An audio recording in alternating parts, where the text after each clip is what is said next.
नमस्कार, मी भीमराव कडाळे पाटील BKP मराठीमध्ये आपलं सर्वांचं स्वागत. आज नवीन दिवस, नवीन विषय, नवीन दिवसाची नवीन अशी चर्चा. आज चर्चा घेऊन आलोय म्हणजे बघा, इंदापूर तालुक्याच्या राजकारणामध्ये कधी काळी एकमेकाचे कट्टर वैरी असलेले नगरपालिकेच्या निवडणुकीसाठी एकत्र आलेले आहेत. म्हणजे विधानसभेमध्ये एकमेकाचे कट्टर दुश्मन होते 1995 पासून ते आज तक आहेत. एकमेकाच्या कधी स्टेजवर नाही आले, एकमेकासाठी कधी मदत नाही केली, एकमेकासाठी प्रचार कधी केला नाही. परंतु आता मात्र नगरपालिकेला दत्तात्रय भरणे यांच्या आघाडीच्या विरोधात कधी काळी वैरी असलेले सगळेजण एकत्र आलेले आहेत. तर त्याच विषयाची आज चर्चा घेऊन आलोय. म्हणजे एवढे जरी एकत्र आले तरी म्हणजे प्रदीप गारटकर यांना पाठिंबा देऊन उभं केलेलं आहे सर्वांनी, तर ते निवडून येतील का? त्यातला महत्वाचा मुद्दा म्हणजे कधी काळी एकमेकाच्या विरोधात ठाकलेली लोक सत्तेसाठी काही पण असतं, तसंच काहीच म्हणायचं एकत्र आलेले आहेत. तर याच विषयाची आज चर्चा घेऊन आलोय. तर चला, सर्वप्रथम आपण जर चॅनल सबस्क्राईब केला नसेल तर सर्वप्रथम चॅनल सबस्क्राईब करावा ही सर्वांना विनंती. आणि चला चर्चेला सुरुवात करूया. महाराष्ट्र राज्याच्या नव्हे तर देशाच्या राजकारणामध्ये कधी कोण कुठल्या बाजूला जाईल, आजचे कट्टर मित्र उद्याचे कट्टर दुश्मन कसे होते राजकारणामध्ये, त्याची काही ज्वलंत उदाहरण आहेत मित्रांनो. अनेक अशी काही उदाहरण आहेत की एकेकाळी एकमेकाच्या विरोधात टाकलेले असतील, एकमेकाला मारायला सुद्धा उठलेले असतील, एकमेकाच्या विरोधात जहरी टीका टिप्पणी केलेली असेल, परंतु राजकारणामध्ये मात्र ते सगळंच्या सगळं विसरून एकत्र येत आहेत. आणि हे सगळं कशासाठी? तर जनतेचं रक्त शोषून घेण्यासाठी कट्टर विरोधक एकत्र येतात. म्हणजे विचारसरणी वगैरे वगैरे हे सगळं काय नाही, हे खुटीला बांधून ठेवलेलं या पुढाऱ्यांनी. म्हणजे जे आपण सेक्युलर म्हणतो, हिंदुत्ववादी म्हणतो किंवा इतर विचाराचे हे जे पक्ष आहेत, प्रत्येकाचा विचार वेगळा वेगळा आहे. जसं भारतीय जनता पक्षाचा विचार वेगळा आहे, परंतु सत्तेसाठी लाचार होऊन जम्मू काश्मीरमध्ये मुफ्ती महमूद यांच्या बरोबर सरकार स्थापन केलं गेलं. आणि तेच उद्धव ठाकरे यांना नावं ठेवतं. उद्धव ठाकरे यांनी कधी काळी काँग्रेस बरोबर सत्ता प्रस्थापित केली, काँग्रेसच्या घरी वळचणीला गेली असं बोललं जातं. परंतु हे सगळं विसरून हे पुन्हा एकत्र येतात. की जसं आता उद्धव ठाकरे यांना बाळासाहेब ठाकरे स्मारकाचं अध्यक्षपद बनवलं गेलं. म्हणजे राजकारणामध्ये कधीही दुश्मन आणि कधीही एकत्र, असंच काहीसं इंदापूर तालुक्याच्या राजकारणात सुद्धा आहे मित्रांनो.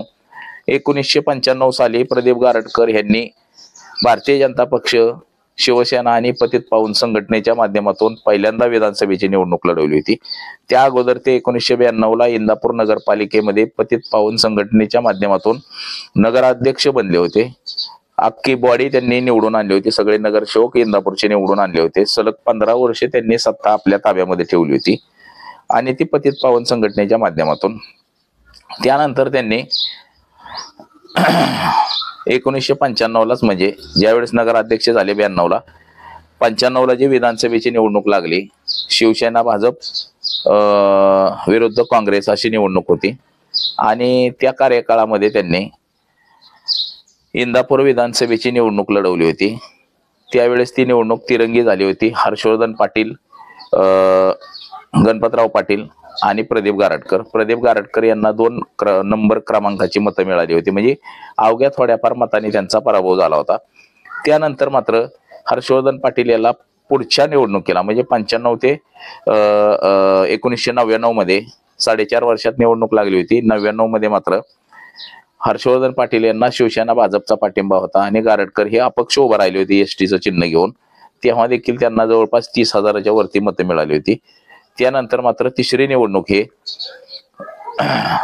2004 साली हर्षवर्धन पाटील हे काँग्रेसमधून उभे राहिले, तर प्रदीप गारटकर हे शिवसेनेच्या तिकिटावरती उभे राहिले होते. त्यावेळी सुद्धा त्यांना 2 नंबरची मते मिळाली आणि त्यात सुद्धा त्यांचा पराभव झाला. त्यानंतर मात्र ते शरद पवारांच्या राष्ट्रवादी काँग्रेसमध्ये गेले, तिथं सक्रिय झाले राजकारणामध्ये. आणि हर्षवर्धन पाटील हे त्यांचे पारंपरिक कट्टर विरोधक म्हणून मानले जात होते. ते आज तक आहेत मित्रांनो. म्हणजे यानंतर मात्र 2004 नंतर 2009 साली हर्षवर्धन पाटील यांचा निसटता विजय झाला होता आणि 2014 साली हर्षवर्धन पाटील यांचा पराभव झाला. त्यानंतर त्यांच्या राजकारणाला सुद्धा थोडी थोडी थोडी अशी उतरती कळा लागल्यासारखं झालं मित्रांनो. आणि प्रदीप गारटकर हे राष्ट्रवादी काँग्रेस चे सरचिटणीस होते, जिल्हाध्यक्ष होते. आता ते अजित पवार गटाचे सुद्धा जिल्हाध्यक्ष आहेत राष्ट्रवादी काँग्रेसचे. आणि त्यांना नगराध्यक्ष होण्याचा मोह काही आवरलेला नाही. गेल्या वेळेस त्यांचा नगराध्यक्ष पदाच्या निवडणुकीत पत्नीचा थोड्या मताने पराभव झाला होता, 1700-1800 मताने. यावेळेस मात्र त्यांनी जोरदार असं एकत्रीकरण करून वातावरण सुद्धा इंदापूर शहरामध्ये तयार केलेलं आहे. राष्ट्रवादी काँग्रेस पक्षाचेच ते बंडखोर म्हणून नगराध्यक्ष पदाला उभे राहिलेले आहेत. साहजिकच की इंदापूर तालुक्याचे आमदार आणि राज्यामध्ये कृषी मंत्री असलेले दत्तामामा भरणे हे ज्या माणसाचं नाव सुचवतील त्यांनाच तिकीट मिळेल अशी काहीशी शक्यता होती. आणि त्यांनी साहजिकच ते भरत शहा यांचं नाव सुचवलं गेलं आणि भरत शहा हे निवडणुकीला उभे राहिले आणि त्यांना राष्ट्रवादी काँग्रेस पक्षातर्फे तिकीट देण्यात आलं. जरी तिकीट नसतं मिळालं तरी त्यांनी तिसरी आघाडी करण्याची त्यांची तयारी होती. आणि हे सगळं ओळखून अजित पवार यांनी, दत्तामामा भरणे यांनी त्यांना भरत शहा यांना तिकीट दिलं गेलं.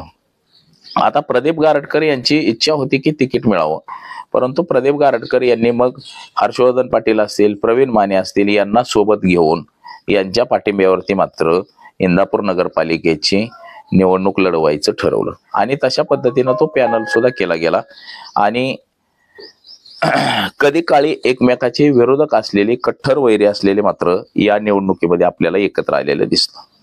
आता साहजिकच की हर्षवर्धन पाटील हे माजी मंत्री आहेत आणि त्यांना मानणारा सुद्धा इंदापूर शहरामध्ये बराच वर्ग आहे. म्हणजे नारायणदास रामदास चॅरिटेबल ट्रस्टचं जे शिक्षण संस्था आहे, ही शिक्षण संस्था गोकुळ शेठ शहा यांनीच काढलेली आहे.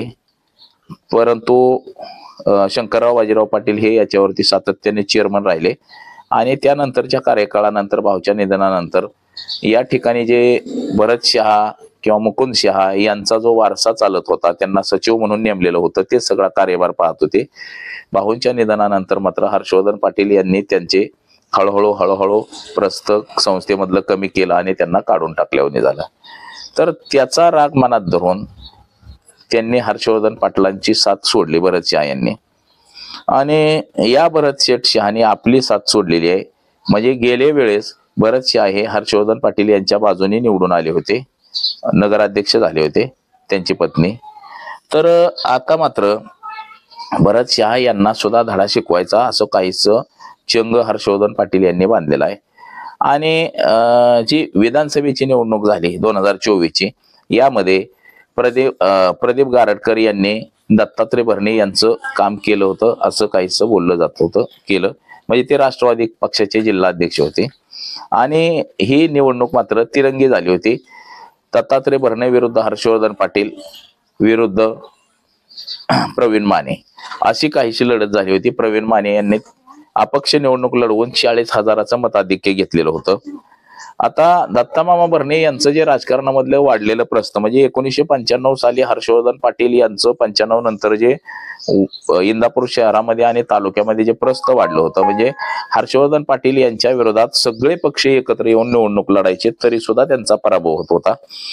अशीच काहीशी परिस्थिती आता दत्तात्रय भरणे यांच्या बाबतीत बोलली झालेली आहे की दत्तामामा भरणे यांच्या विरोधात आता हे सर्व पक्षीय, म्हणजे इंदापूर तालुका विकास आघाडीच म्हणायचं एक प्रकारे, परंतु त्याचं नामकरण केलं गेलेलं आहे कृष्णा भीमा विकास आघाडी हे नाव ठेवलेलं आहे. आणि या कृष्णा विकास भीमा आघाडीच्या माध्यमातून आता ही निवडणूक लढवली जात आहे मित्रांनो. तर या निवडणुकीमध्ये मात्र सगळे पक्ष एकत्र आलेले आहेत. जसं की हर्षवर्धन पाटील हे माजी मंत्री आहेत, प्रवीण माने हे विधानसभेचे उमेदवार आहेत, त्यांचं सुद्धा इंदापूरमध्येच राहणं आहे, त्यांना सुद्धा मानणारे मतदार आहे.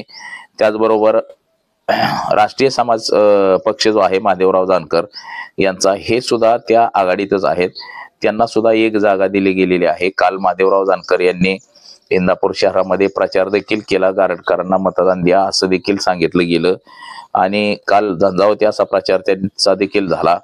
त्याचबरोबर अनेक अशा छोट्या मोठ्या ज्या संघटना आहेत त्या सगळ्या संघटना प्रदीप गारटकर यांनी सोबत घेतलेल्या आहेत. म्हणजे याचा अर्थ असा आहे की 1995 नंतर म्हणजे 2004 असेल 2009 असेल या कार्यकाळामध्ये हर्षवर्धन पाटील यांच्या विरोधात जे सगळे पक्ष एकत्र येऊन लढत होते अशीच काहीशी परिस्थिती आता इंदापूर शहरात आणि तालुक्यामध्ये झालेली आहे. इंदापूर शहराच्या आता ह्या नगरपालिकेच्या निवडणुकीत सुद्धा प्रदीप गारटकर यांच्या बाजूने तालुक्यामधल्या किंवा शहरामधल्या सगळ्याच छोट्या मोठ्या संघटना एकत्र येऊन प्रदीप गारटकर यांच्या पाठीशी उभं राहिलेले आहेत. तर आता येणाऱ्या काळामध्ये हे सुद्धा आता बघणं गरजेचं आहे की खरंच प्रदीप गारटकर हे निवडून येतील का. यांचं ह्या सगळ्यांचं जरी पाठबळ असलं तरी शेवटी जनता जनार्दन आहे, लोकांना काय वाटतं, लोकांच्या मनात काय आहे नेमकं हे सुद्धा महत्वाचं तितकंच असतं मित्रांनो.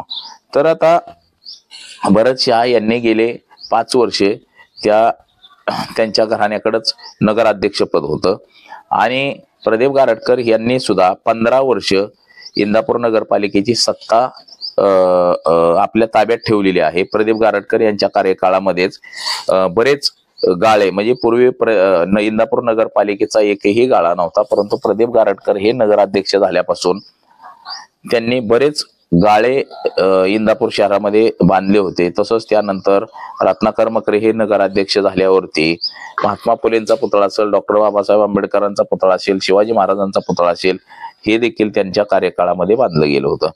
परंतु आता हे सुद्धा बघणं गरजेचं आहे की हे सगळे 3 म्हणजे माजी मंत्री आणि एक विधानसभेचं उमेदवार आमदार हो घातलेला म्हणजे आमदार होण्याची इच्छा बाळगून असलेले प्रवीण माने हे सगळे एकत्र येऊन प्रदीप गारटकर यांना निवडून आणतायत का जर ह्याच्यामधनं जर त्यांचा पराभव झाला तर मात्र पुन्हा एकदा असंच होईल की दत्तामामा भरणे यांची ताकद प्रचंड वाढलेली आहे असं मात्र एकंदरीत आपल्याला दिसलं जाईल. आणि त्याहून दुसरं असं की जर प्रदीप गारटकर यांनी जर भरत शहा यांचा जर पराभव केला तर मात्र दत्तामामा भरणे यांच्या विधानसभेच्या म्हणजे विधानसभेची जी निवडणूक पुन्हा लागेल 2029ला यामध्ये मात्र कुठंतरी दत्तामामा भरणे यांना सुद्धा अडचण येईल असं काहीच दिसतंय. परंतु ज्यावेळेस 2024ची विधानसभा निवडणूक झाली या निवडणुकीमध्ये मात्र दत्तात्रय भरणे यांना जवळपास 700 मताची आघाडी ही इंदापूर शहरामधून मिळालेली होती. तर तो हे दुसरा एक प्लस पॉइंट आहे. तर आता येणाऱ्या काळामध्ये आपल्याला 2 तारखे 3 तारखेच्या निकालामध्ये सगळंच चित्र स्पष्ट होईल. परंतु सध्याचं चित्र असं आहे की दत्तामामा भरणे विरुद्ध सगळी लोक सगळ्या संघटना असंच मिळून निवडणुका लढवते हे तितकंच सत्य खरं आहे मित्रांनो. तर आज एवढंच. माझा सहकारी कॅमेरामन अनिकेत मी भीमराव कडाळे पाटील, BKP मराठी, इंदापूर, पुणे.